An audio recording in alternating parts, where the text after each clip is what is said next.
Total surface area of cone, curve surface area हो गया pi r l, और total surface area हो गया हमारा कितना, pi r l plus pi r square. क्योंकि कोन में सिर्फ एक ही सर्कल होता है, एक ही पार्ट में सर्कल होता है, तो जो उसका कर्व सरफेस एरिया है उसमें वन सर्कल का एरिया ऐड कर देंगे, तो ये बन जाएगा पाई आर कॉमन आ जाएगा दोनों में से, इसमें से एल रह गया प्लस यहाँ से 1 टाइम आर रह गया, तो टीएसए का फॉर्मूला बन गया pi r bracket l plus r, किसके लिए, कोन के लिए।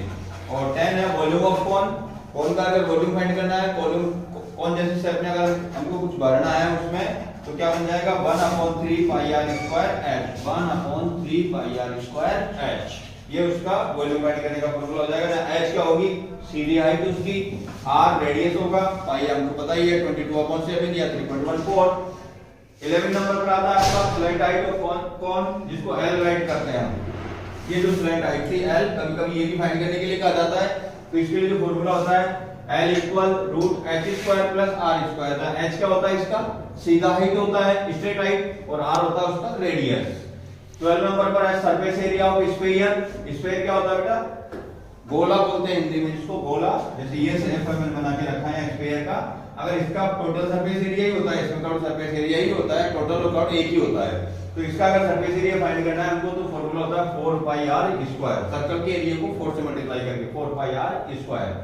13 होता है वॉल्यूम ऑफ स्फीयर, अगर वॉल्यूम जैसे शेप में हमको कुछ भरना है तो हमको वॉल्यूम फाइंड करना होगा उसमें, स्फीयर के जैसे शेप में, तो उसका वॉल्यूम फाइंड करना होगा। वॉल्यूम के लिए फॉर्मूला होता है 4/3 पाई आर क्यूब, क्या होता है 4/3 पाई आर क्यूब, ठीक है।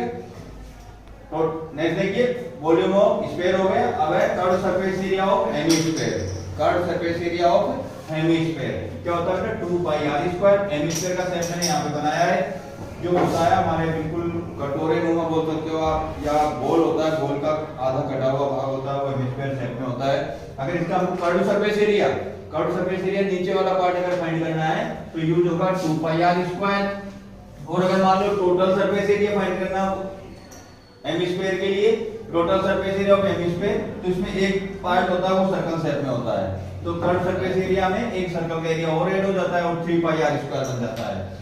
लास्ट पे इसका वॉल्यूम ऑफ हेमिस्फीयर, अगर वॉल्यूम जैसे शेप, सॉरी हेमिस्फीयर जैसे शेप में कुछ भरना है हमको, तो वॉल्यूम फाइंड करना होगा, उसके लिए फॉर्मूला होता है 2/3 पाई आर क्यूब। क्या होता है 2/3 पाई आर क्यूब। आर होता है रेडियस, पाई होता है क्या 22/7, इरेशनल नंबर। ये सारे स्टेप्स हैं, ये क्यूब है, क्यूबॉइड है, सिलेंडर है, और ये आपका कोन है, स्फीयर है, और ये हेमिस्फीयर। ओके।